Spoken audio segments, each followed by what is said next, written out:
9 factorial is the yes. What do the rest of you think? Yeah, that's what I got. That's what you got? We're seating them in a row. Yep, indeed, that would be 9 factorial. Now, what about number 2?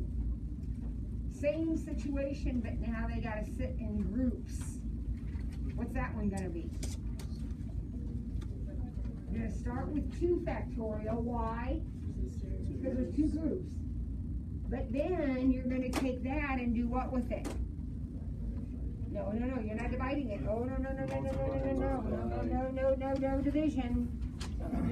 No division. Why would there be no division? Well, when do we divide? Well, there's 2 cases when we divide. One is if it's a probability problem.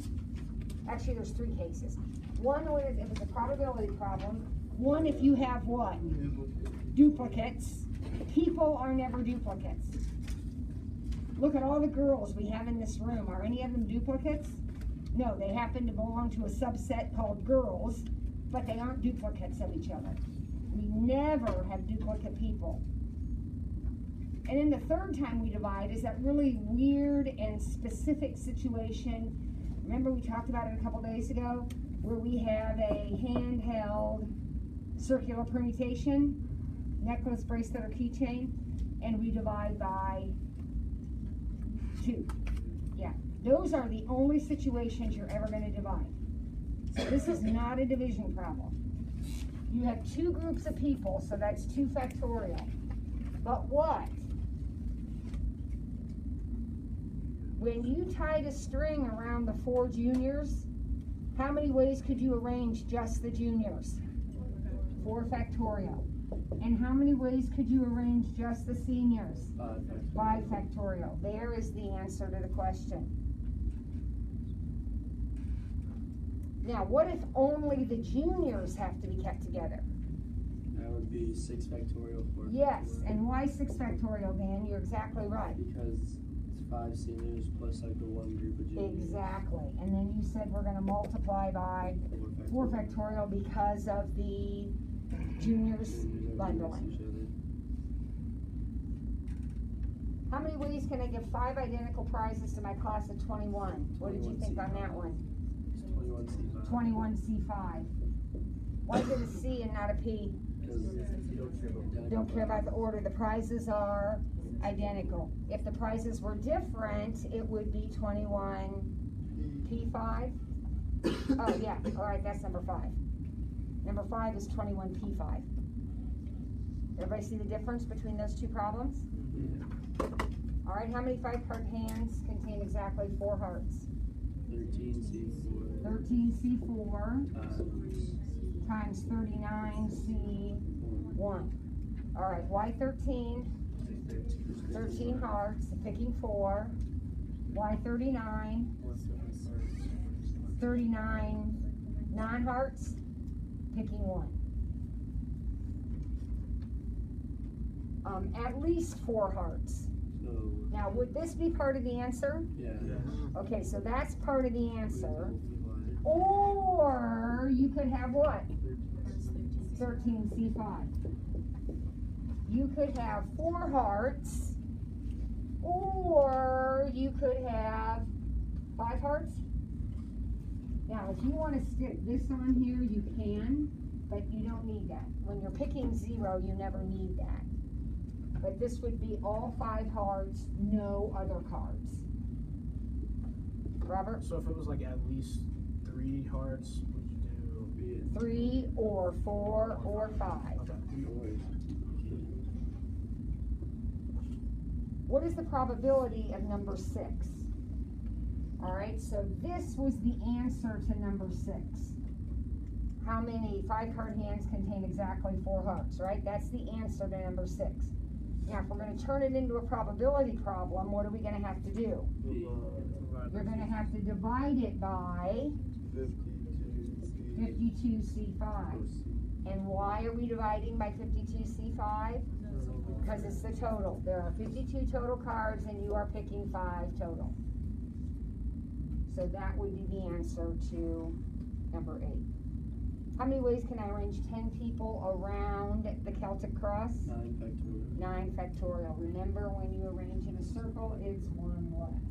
It's just a circle. Okay, bowl A, bowl B, pick one M&M, what's the probability it will be blue? All right, now wait a second, let's think about this for a second. What might be a strategy we might want to use here in this problem? I think this is a tree diagram problem, because if I sit down to pick an M&M, what's the first thing? Here's 2 bowls of M&Ms sitting here on the table. If I'm going to pick an M&M, this is like a 2-step process for me, right? First I have to pick which bowl I'm going to pick out of. So I'm going to pick either bowl 1 or bowl A or bowl B. And what's the probability of both of these? 1/2. Now, let's say I decide I'm going to take an M&M out of bowl A. I can get either a blue one or a green one, right? What's the probability of a blue one? 4 and 10. 4/10. And then this would be 6/10.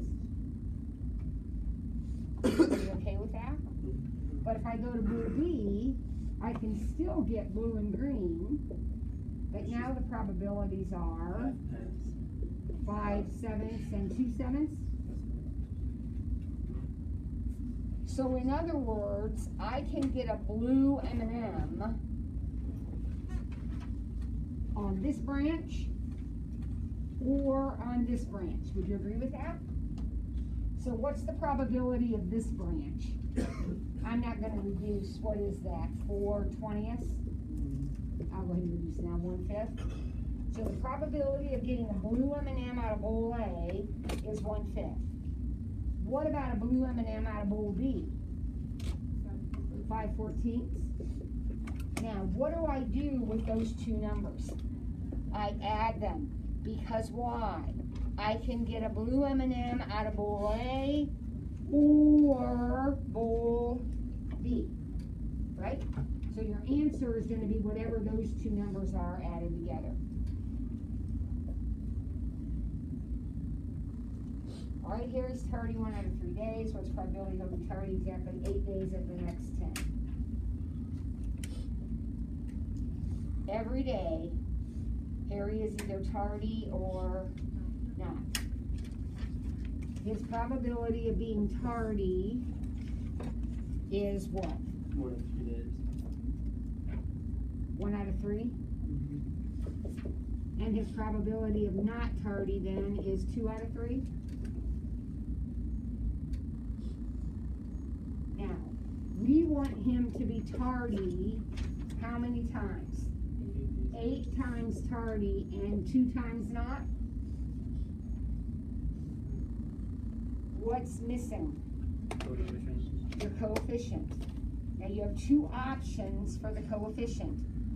The coefficient is going to tell you how many ways there are. You know, he could be tardy, not tardy, or tardy, not, not. You know, there's lots of different ways.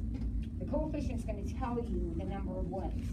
So what are the 2 ways you can find that coefficient? Pascal's. You can use Pascal's triangle. And if you were going to use Pascal's triangle, you would have to go down to which row? The 10th row. Now, obviously, if that's the way you're going to use, you might want to, when you get your test paper tomorrow, just up in the corner, write out Pascal's triangle, so you can use it for every problem. What's the other option you have if you don't want to use Pascal's triangle? You can use the combination numbers. How many days are there in this experiment? 10. How many of them do we want him to be tardy? 8. So your coefficient would be 10C8. If you're using Pascal's triangle, and I do not have the 10th row memorized, but the first number would represent all 10 times tardy. The next number would represent 9 tardies and 1 not. So it would be this very next number that you would be looking for.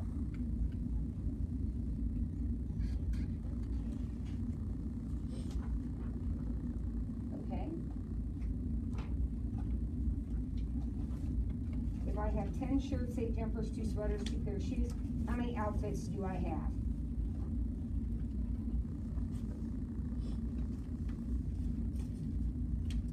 What do you do? Just multiply them all together. Multiply them all together. How many ways can I pick a shirt? 10. How many ways can I pick a jumper? 8. So those two I can do together 80. Then I throw in 2 sweaters, now I'm up to 160, and then I throw in 2 pairs of shoes, now I'm up to 320. You're gonna pick one of each category. All right, there are 5 athletes, 6 football players. I'm selecting a team of 3. How many teams have at least 2 athletes? Okay, what does at least 2 athletes mean? 2 of the 3. We have 2 athletes, or we have 3 athletes, right? It's gonna be an addition problem. So what would 2 athletes look like? It's just like a card problem. 5C2 times 6C1. What's the 6C1? The probability of not being there. Or the That's the football player. Because if you're going to have exactly 2 athletes on a team of 3, then you've got 2 athletes and 1 football player. Or we have 3 athletes. What's that going to look like? 5C. Now, is this a probability question? No. So that's it. That's the answer to the question. Now, B is a probability question. What is the probability of having a team with exactly 1 athlete? Okay, what would exactly 1 athlete look like? 5C1 times 6C2. Now again, please don't forget it's a team of 3.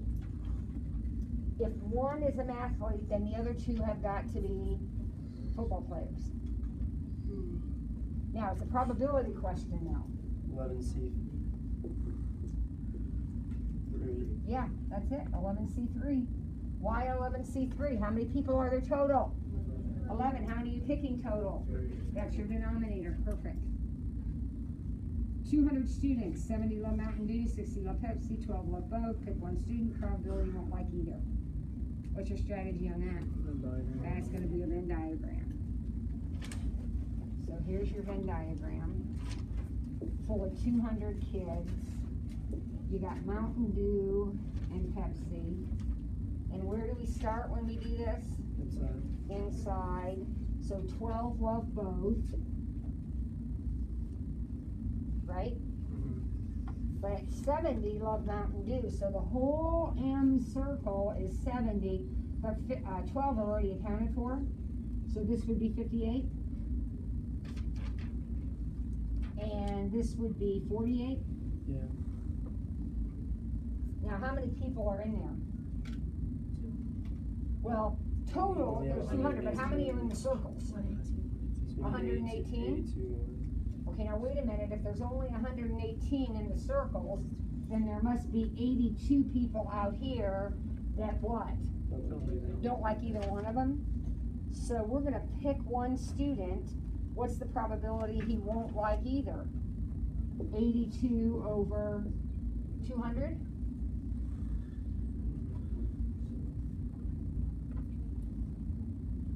And then I don't know if you noticed 15 and 16 I snuck up there. So 15 says, expand this.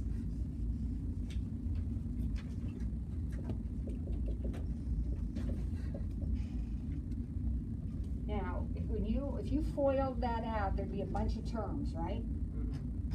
And every term would have 3 pieces. What are the 3 pieces every term would have?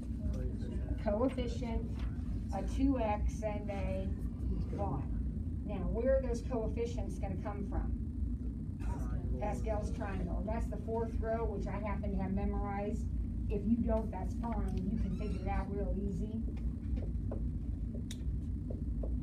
There's the 4th row of coefficients. Now, next to each one of those, there's a 2x and a y.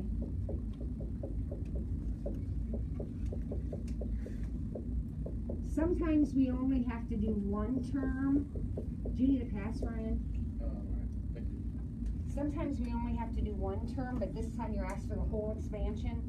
So every term has a coefficient, a 2x, and a y. Now what about the exponents? That's the only thing that's left is the exponents. What would the exponent be on the 2x? 4. 4, and then they go down, and then go the other way with the y's. Because we observed the first day we did this, that every term, the exponents have to add up to 4. And these are all separated by plus signs, the individual terms. So then we simplify. What's that first term going to be? Oh, 16, x to the 4th. Remember, that is a quantity 2x. Okay, what's our next term going to be? 32, x cubed y, very good. What about the next one? 24x squared y squared. 8 xy cubed. And what about that last term? What's he? Just y to the 4th. Remember, anything to the 0 power is 1. So there's the expansion.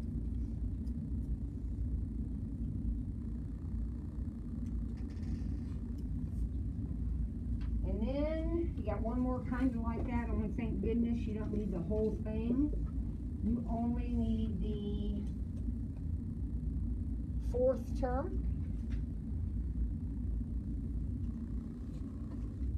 Now the 4th term, like, is going to be just one like this, an individual term.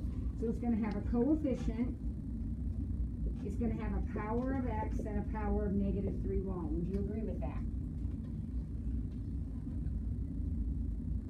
Now, the coefficients.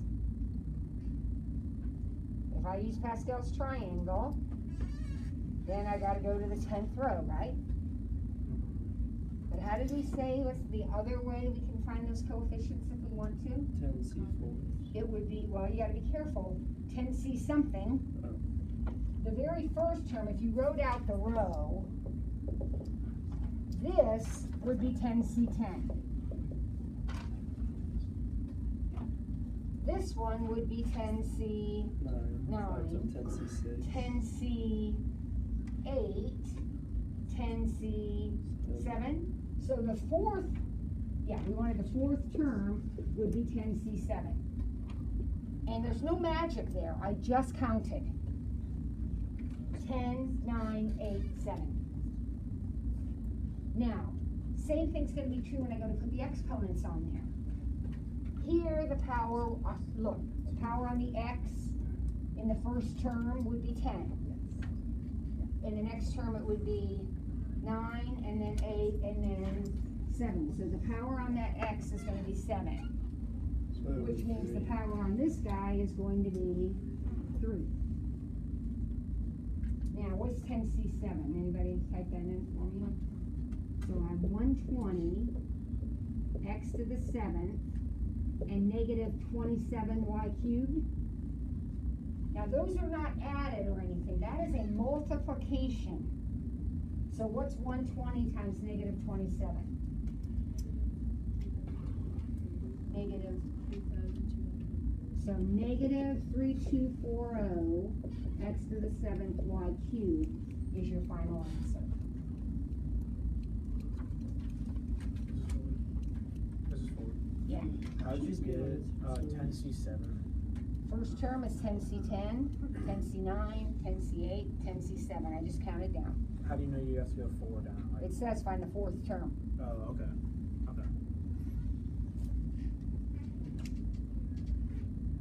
Okay?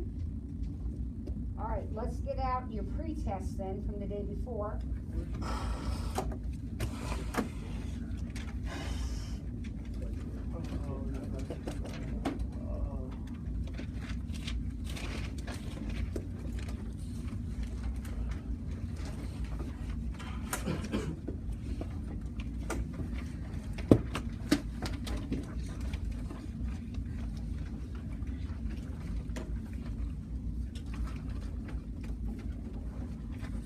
Anybody have any issues with the the pre-test.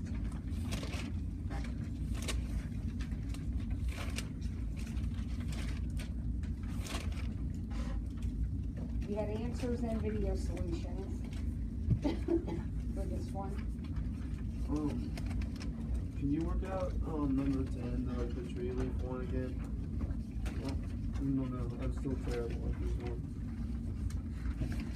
Alright, so let's look at number 10. Did I already do this?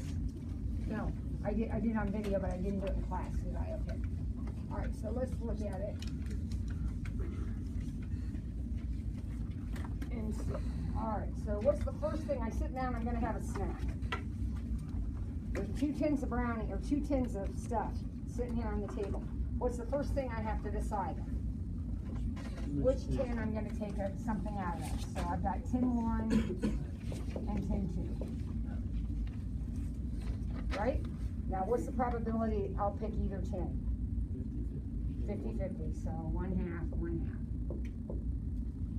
Now let's say I decide I want tin 1. So I'm gonna reach in and grab a treat, and I'm either gonna grab a cookie or a brownie, right? Now I'm in tin 1. So what's the probability that I'm going to get a cookie out of tin 1? 10 22s. And I'll get a brownie, that would be 12 22s. All right, what if I decide I want tin 2? I still get cookies and brownies, that's what's in there. But now the probabilities are 16 18ths for the brownies and 2 18ths for the cookies. Now, what do I want to do? I want to grab a brownie. Well, I can get a brownie here, or I can get a brownie here. So what's the probability of this branch? 12 44s. I'll just multiply those together. And what's the probability of this branch? 16 36. And I know those aren't reduced, but those are the probabilities for each of the brownie branches, right? Now what do I do with those two? I add them, because I can get a brownie out of tin 1, or I can get a brownie out of tin 2. Okay, Zach? Yeah. Vincent? You're multiplying the top 2, right? Yeah, because I'm picking tin 1 and a brownie. Tin 2 and a brownie. Then it's a brownie out of tin 1 or a brownie out of tin 2.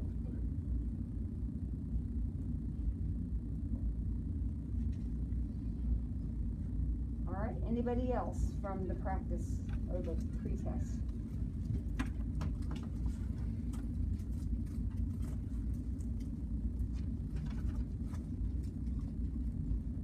All right, I can't remember what all we have done. It's the page, I don't know, it's right next to this one. It's called Chapter 9 Extra Practice.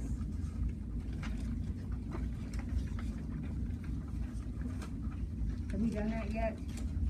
It's called Chapter 9 Extra Practice. You haven't done it yet? Okay.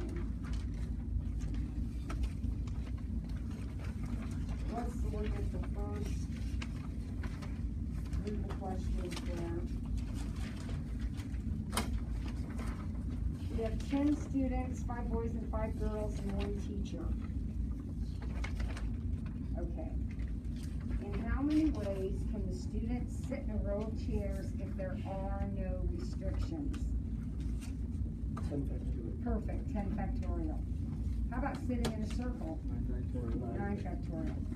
Sit in a row if all the boys are together and all the girls are together. 2 factorial, 5 factorial, 5 factorial. 2 factorial, 5 factorial, 5 factorial, right? We already talked about that today. Everybody okay?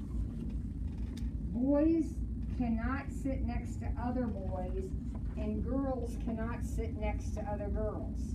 Pairs. Okay, now wait a minute. This is a little bit wacky. So in other words, they gotta sit alternately. Would you agree with that? All right, so what's that gonna look like?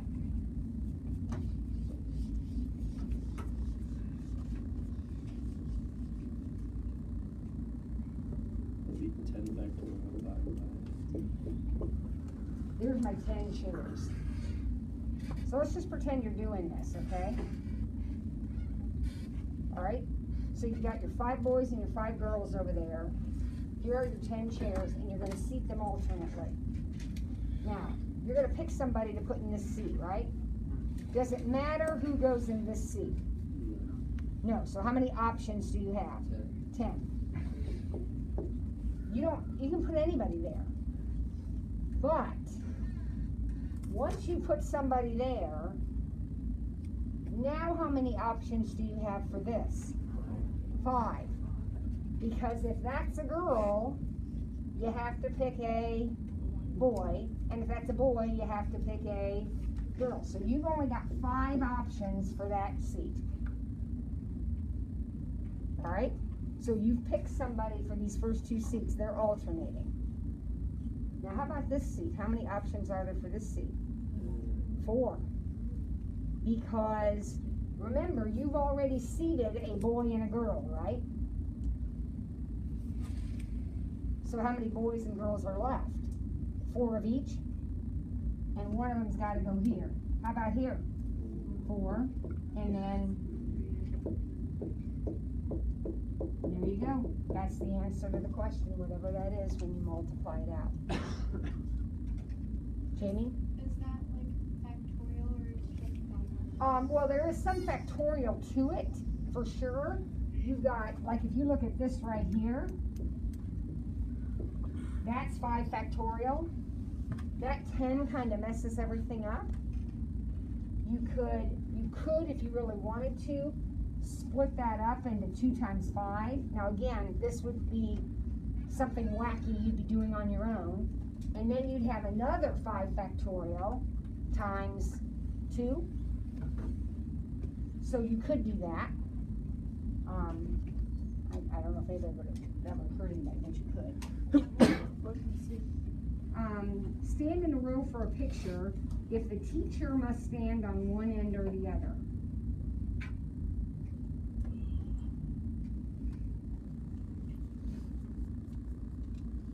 All right, how many ways can these kids line up for a picture? 10 factorial. Now, what about the teacher? What are you going to do with the teacher? You're either going to put her on that end or this end, right? So you've got 10 factorial. The kids are lined up 10 factorial ways.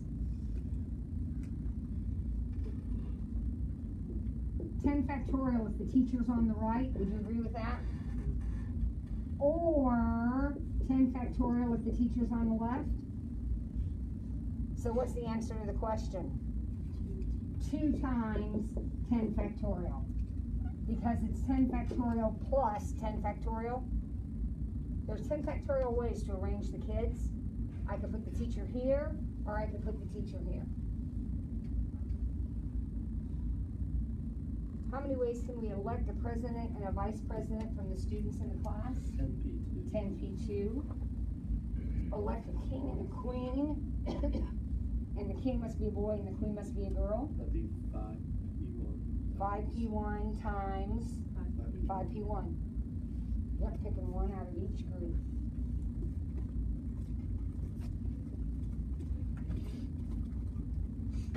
All right, we're going to award 3 different prizes to individual students. This is H. 3 different prizes. 10C. Or 10C. Different prizes. 10P3. Award 3 prizes to students if a student can be a repeat winner. Okay, now this is, I don't know that we've done something like this before. Think about it for a minute. You're going to get, all right, so I have 3 prizes up here. And I'm going to hand them out to my class of 10. So how many kids are there? How many choices do I have to give the first prize? 10. How many choices do I have to give the second prize if you can win more than one? 10. And the third prize? So that's the answer to the question. There's no P's and C's. Because you aren't picking, it's not like you have 10 kids and you're picking 3. You have 10 kids and one at a time you're picking one, and you can pick the same kid over again. Send the class hamster, rabbit, and gerbil home with 3 different students for the summer if 4 students have allergies and are not allowed to be considered. Oh, good grief. What would that one be? 6? P3. P3. 6 P3. Why 6? Because there's only 6 kids left. Why P? They're all different animals, so 6 P3. We've done lots of those.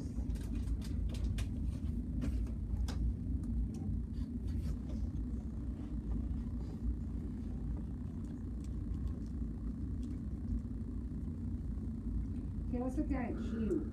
How many ways can the teacher choose 4 students to serve on the class council if there are no restrictions?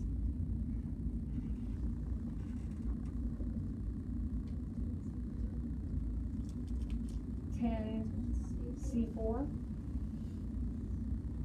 How about R? We're going to be on a committee, but we got to have 2 boys and 2 girls. 5C2 times. 5C2 times 5C2. 5C2. Yep.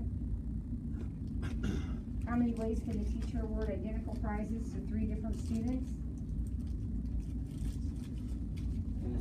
10C3.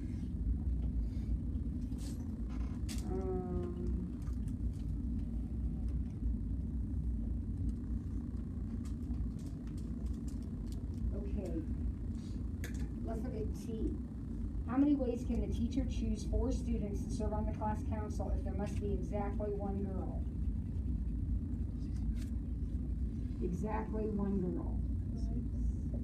5C1, there's your girl, right? And then times 5C3, that would be your boys. That's your 4-person team.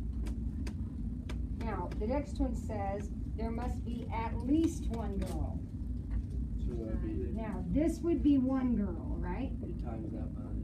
No, you don't times it by anything. Because what does at least 1 girl mean? 1 girl or 2 or 3 or 4. So this is part of the answer. Or what would 2 girls look like? 5C2 times 5C2. And 3 girls would look like 5C3 times 5C1. Or all girls would look like that, and you don't need the 5C0 part, but I stuck that in there. Is that okay with everybody? This is another example of a problem where you could shortcut it by going in the back door. Because if you picked a committee of 4, 10C4 would be your total committees. Would you agree with that? If I subtracted 5C0 times 5C4, this is all boys. If I took the total and subtracted all the committees that had just boys, what would that leave me with? Committees that had some girls, either 1, 2, 3, or 4 girls on it. So these 2 answers, all of this and this, are the same. This is faster. This is taking the total minus what you don't want, which is all boys. And this is adding up all the possibilities of what you do want. They will both always work. You can do it however you want. When are you supposed to do that versus when you do like 1 minus Well, one would be a probability problem. That'd be 100% minus. This is not a probability problem. It's always the total minus what you don't want. In a probability question, the total is 100%. This is not a probability question.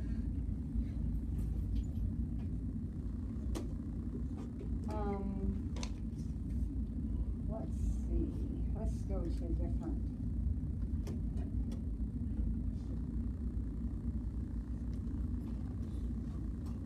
Let's look at number 5. In an urn, there are 6 red, 8 white, and 4 blue. 6 red, 8 white, and 4 blue. You reach in and randomly choose 4 marbles. How many ways can the marbles be selected so that all 4 are the same color? This is the next page. It's a continuation. Yeah, right there. Number 5. In an urn, there are 6 red, 8 white, 4 blue marbles. You reach in and randomly choose 4 marbles. How many ways can they be selected so they're all the same color? What does that mean? All the same color.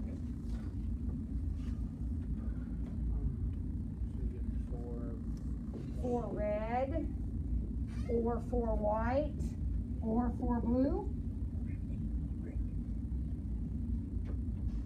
Right? Now, how would you get 4 red out of here? 64, that's it, period. There's 6 red marbles and you need all of them to be red. Or, how would you get 4 white?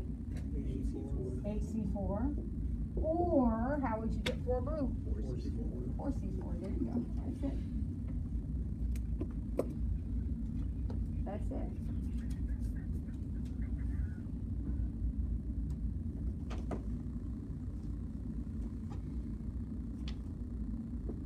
Some of these are a little bit wild and wacky. Look at number 2. 5 cards are drawn from a standard deck. How many 5-card hands are all the same suit?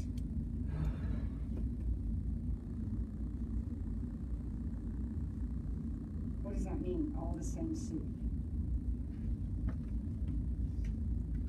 All diamonds, or all hearts, or all clubs, or all spades?